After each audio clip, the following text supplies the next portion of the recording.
আবার কিছু লোক আছে দেখবেন নামাজ পড়ছে না, যদি ওদেরকে নামাজের কথা বলা হয়, চল না ভাই মসজিদে যাই, তখন বলছে আরে আল্লাহ যখন আমাকে হেদায়েত দেবে অটোমেটিকলি যাব, তোকে বলতে হবে না। আমার কাছে এসে এখানেও এরকম বারবার বলিস না, এখনই মেরে দেবো, চল পালা। এরকম আছে বা বলে, আল্লাহ যেদিন হেদায়েত দেবে সেদিন যাব। কারণ ওই যে শুনেছে, ইন্নাকা লা তাহদি মান আহবাবতা ওয়ালাকিন্নাল্লাহা ইয়াহদি মান ইয়াশা। ও নবী, আপনি কাউকে চাইলেও হেদায়েত দিতে পারেন না। আমি আল্লাহ পাক যাকে চাই, আমি আল্লাহ পাক যাকে পছন্দ করি, তাকে একমাত্র হেদায়েত দিই। আমি আল্লাহ পাক যাকে চাই তাকেই হেদায়েত দেব। ও নবী, তোমার কোনো অপশন নাই। এই আয়াতের মনে হয় তাফসীরের উপরেও পিএইচডি করেছে এখনকার ছেলেরা। এই আয়াতের উপরে মনে হয় যেন মুফাসসির আল্লাহ ও বড় এই আয়াতের মুফাসসির হয়ে গিয়েছে, যে আল্লাহ যেদিন হেদায়েত দেবে সেই দিন আমি যাব, তার আগে যাব। আবার বলছে যে আল্লাহ পাক আমাকে নামাজ পড়ায়নি বলে আমি এতদিন পর্যন্ত নামাজ পড়িনি। ও মদ খাবে, বলে তুই মদ খাচ্ছিস কেন? বলবে আল্লাহ পাক আমাকে খাওয়াচ্ছে বলে সেই জন্য তো খাচ্ছি রে বোকা। তাই কি না, আছে না নাই গো বাবা, হ্যাঁ কি না বলো না। সুদ খাই, বলছে আল্লাহ পাক খাওয়াচ্ছে বলে তো খাচ্ছি, এমনি খাচ্ছি নাকি। এবারে দেখেন, ভালো করে শোনেন, ধান মান ট্যান এক করে এখানে শোনেন। আচ্ছা, আমাদের যিনি তকদিরটা লিখেছেন তিনি কে? একবার জোরে বলেন, জোরে বলেন, সকলে বলেন। আল্লাহ লিখেছে। আচ্ছা, আমার আপনার তকদিরটা যখন লেখা হয় তখন কি আমি আপনি উপস্থিত ছিলাম? ছিলাম না। তাহলে সম্পূর্ণ রাইটিংটা, সম্পূর্ণ লেখাটা কে লিখেছেন? আল্লাহ পাক লিখেছেন, না হলে হুকুম করিয়েছেন? দুটো। আল্লাহ তো কোন বললেই ফায়াকুন হয়ে যায়, তাই কি না গোপা? তো আল্লাহ পাক লিখেছেন। আচ্ছা, আপনি কখনো রোবট দেখেছেন? আমরা তো মোবাইলে দেখি রোবট, বাস্তবে এখন পর্যন্ত দেখিনি আমরা। চাইনিজ দেশে দেশে দেখেছি যে এখন আপনার রেস্টুরেন্টগুলো এখন রোবট, সেখানে রোবট গিয়ে পরিবেশন করছে মানুষদেরকে। তো এখানে রোবটের ভিতরে যে সিস্টেম, যে প্রসেসর দেওয়া হয়েছে, যে টেকনোলজি ওর ভিতরে দেওয়া হয়েছে, যে তুমি শুধু এই সাপ্লাই করবে, সে ওই সাপ্লাই করে, তাই কি না? তো আল্লাহ পাক আমাদেরকে তাকদিরে লিখেছিলেন বলে তো সেই জন্য করছি। কেউ যদি আপনাকে বলে, সেই জন্য বলছি যে আল্লাহ পাক মদ খাওয়াটা লিখেছিল বলে সেই জন্য মদ খাচ্ছিবে। আরে রোবট দেখিসনি? রোবটকে যেমন করতে বলা হয় সে করে, তার সিস্টেমটাই ওটাই। আচ্ছা, এবারে সে যদি আরো একটা প্রমাণ দেয়, আপনি যদি সেখানে বলেন আরে আল্লাহ পাক আমাদেরকে একটা স্বাধীন ইচ্ছা শক্তি দিয়েছে, এই বান্দা তুই যেমন খুশি করতে পারিস, এক গ্লাস মদও খেতে পারিস, আবার শবে বরাতের দিন গিয়ে গোটা সারা রাত জেগে নামাজ পড়তে পারিস, তারপরের দিন ভোজ ভোজ করে ঘুমবি, শুক্রবার নামাজও পড়তে হবে না। আল্লাহ পাক যখন যা খুশি, আমাদের তো স্বাধীন, আমরা তো স্বাধীন। এটা হলো একদম কম লজিক, একদম কম লজিক। সে তখন বলবে, মনে করেন আমি আপনাকে বাজারে পাঠাচ্ছি, আমি আব্দুস সাত্তারকে বাজারে পাঠাচ্ছি, লিখে দিলাম এই শোন 2 কিলো গোস্ত আনবি,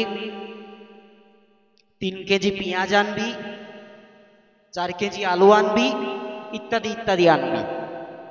আমি একটা ভাব কাগজে লিখে দিলাম। লিখে দেওয়ার পরে আব্দুস সাত্তার বাজারে গিয়ে হুবহু ওই জিনিসগুলো নিয়ে আসলো, হুবাহু ওই জিনিসগুলো নিয়ে আসলো। নিয়ে আসার পরে একজন লোক আমার পাশে দাঁড়িয়েছিল, তখন আব্দুল সাত্তার সঙ্গে সঙ্গে চলে এলো। আব্দুল সাত্তার আসার পরে আমি বললাম, আব্দুল সাত্তার কি এনেছিস বে?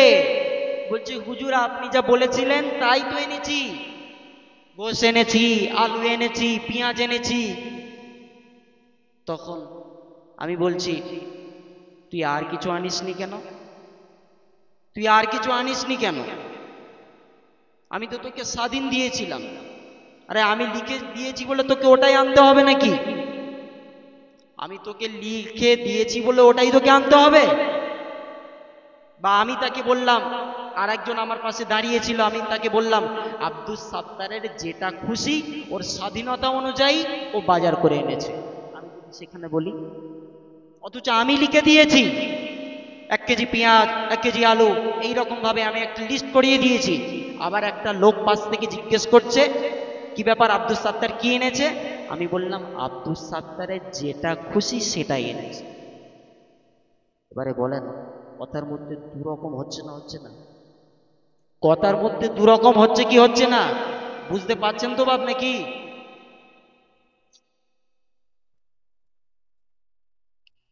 ভালো করে শোনেন, আরো একটা লজিক আপনাদেরকে দিচ্ছি। এটা যেই ব্যক্তি প্রশ্ন করবে, কে যে বলবে আমি মদ খাচ্ছি আল্লাহ খাইয়েছে বলে, এতগুলো যুক্তি দেখালো সে, এবারে আপনি তাকে যুক্তি কেমন ভাবে দেখাবেন? এখন এইটা বারবার চলছে, আপনি যেখানেই যান বলবে আল্লাহ করাচ্ছে বলে করছিরবে, বারবার বলছে। আবার বলছে তকদিরের ওপরে এ করছে, বলে তকদিরে লিখেছিলেই বলে আমি এ করছি। তো সবে বরাতের দিনে বোম বেচছে, যে তুমি বোম বেচছো কেন জিজ্ঞেস করছি, বলছে আল্লাহ বোম বেচাচ্ছে বলে বোম বেচাচ্ছে। আল্লাহ বোম বেচাচ্ছে বলে সেই জন্য আমি বেচছি। একবার চিন্তা করেন তো। সেখানে আপনি উত্তর দেবেন, মনে করেন আমি ক্লাসের একজন শিক্ষক, আপনারা আমার ছাত্র, কে কি পড়া পারে, কে ফার্স্ট ক্লাস, কে সেকেন্ড ক্লাস, কে থার্ড ক্লাস, আমার কিন্তু জানা আছে। কে প্রতিদিনের পড়া প্রত্যেক দিন করে আনে, কে প্রত্যেক দিন যদি বাড়ির কাজ দিই, হোমওয়ার্ক দিই, সে করে আনে প্রত্যেক দিন। একটা শিক্ষকের ধারণা থাকতে পারে কি পারে না? একটা টিউশনে যিনি মাস্টার তিনিও জানে। পুরো পাগল ছাগল, কে কত নম্বর জিনিস, মাস্টার সব হাঁড়ির খবর। আচ্ছা, আমাকে যদি আপনি বলেন হুজুর বা মাস্টার, আপনি তো সব কিছু জানেন, যে কে ফার্স্ট হবে, কে সেকেন্ড হবে, আর কে থার্ড হবে, কে প্রত্যেক দিন পড়া দেয় আপনি তো জানেন, কে এক্সপেরিয়েন্স আপনি তো জানেন, কে মেধাবী আপনি তো জানেন, তো ওই অনুপাতে আপনি কাগজে লিখে দিন না। এরা এখন 3-তে পড়ছে, পড়ে যখন উঠবে আব্দুল সাত্তার ফার্স্ট হবে, আব্দুর রহিম সেকেন্ড হবে, আপনি সেই অনুপাতে আপনার ধারণা অনুপাতে আপনি লিখে দিন, আপনি লিখে দিন। তো আমি লিখে দিলাম। আচ্ছা, যদি এই ধারণা মতে যদি কেউ লিখে দেয়, আর যদি এটার উল্টো হয়, তাহলে দোষ দেবে কি দেবে না? দোষ দেবে কি দেবে না গো বাপ? আরে আমি মাস্টার, আমি আপনাদের কিছু না কিছু হলেও ছাত্রদের কিছু বিষয় জিনিস আমি জানি, যে কে ফার্স্ট সেকেন্ড থার্ড পাবে। আরে আল্লাহ পাক তো আলেমুল গায়েব। আরে তুমি কত নম্বর 420 আল্লাহ পাক আগে থেকেই জানে। আল্লাহ পাক আগে থেকেই জানে যে তুমি আজকের গাঁজা খাবে, সেই জন্য আল্লাহ পাক আগে থেকে লিখে রেখেছে। এই নয় যে আল্লাহ পাক লিখে রেখেছে বলে তুমি খাচ্ছ।